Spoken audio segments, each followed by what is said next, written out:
Kasih karunia dan damai sejahtera dari Allah Bapa kita dan dari anaknya Tuhan Yesus Kristus menyertai kamu sekalian. Amin. Shalom saudara-saudari, sahabatku yang terkasih di dalam nama Tuhan Yesus. Firman Tuhan yang menyapa kita di awal bulan ini, hari Jumat tanggal 1 Mei 2026, tertulis di dalam surat 1 Timotius pasal 2 ayat 5.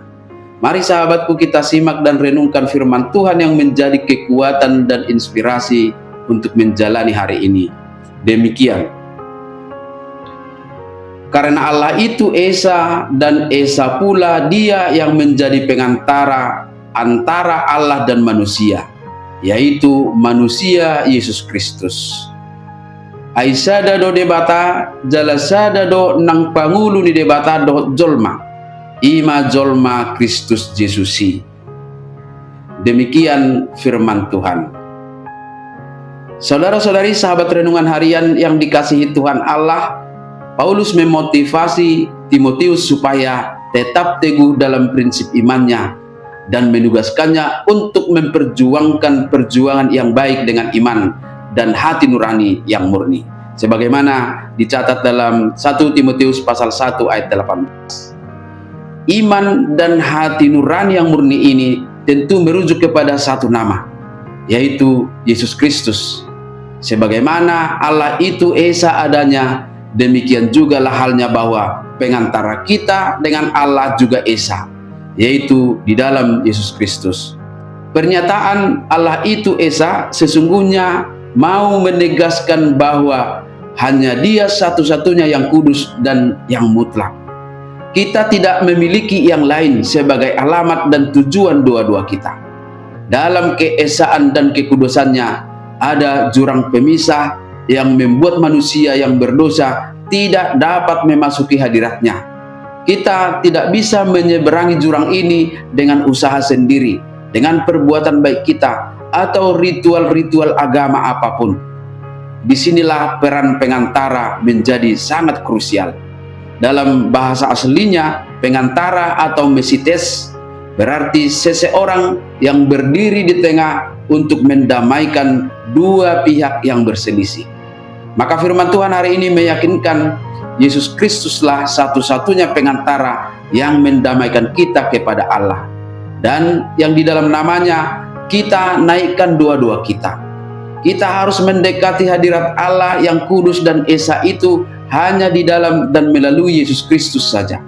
Ibrani 7 ayat 25 berkata, karena itu Ia sanggup menyelamatkan dengan sempurna semua orang yang oleh Dia datang kepada Allah, sebab Ia hidup senantiasa untuk menjadi pengantara mereka.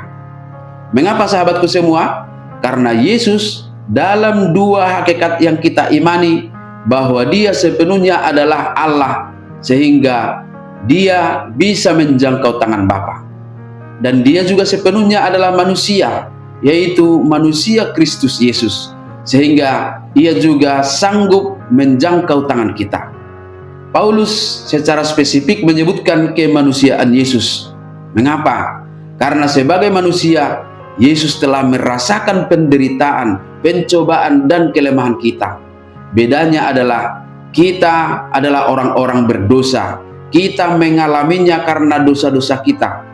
Tetapi Yesus sendiri bebas dari dosa. Ia menggantikan umat manusia di hadapan pengadilan ilahi. Dengan kematian dan kebangkitannya, Dia membayarkan hutang dosa yang tidak sanggup kita bayar. Oleh sebab itu, mari sahabatku semua, kita tidak perlu takut menghadap Allah. Melalui Yesus, akses kita ke tahta kasih karunia selalu terbuka. Kita harus menyadari bahwa keselamatan kita tidak bergantung pada naik turunnya performa spiritualitas kita, melainkan pada kesempurnaan pengantara kita, yaitu Yesus Kristus. Jika kita meyakini hanya ada satu pengantara, maka tidak ada ruang bagi sosok lain atau bagi kesombongan rohani kita, kesalehan, ketaatan, dan kebaikan kita menggantikan kedudukan Kristus dalam doa kita. Karena hanya di dalam Yesuslah doa-doa kita akan dikabulkan oleh Tuhan Allah. Amin. Selamat beraktivitas. Tuhan memberkati.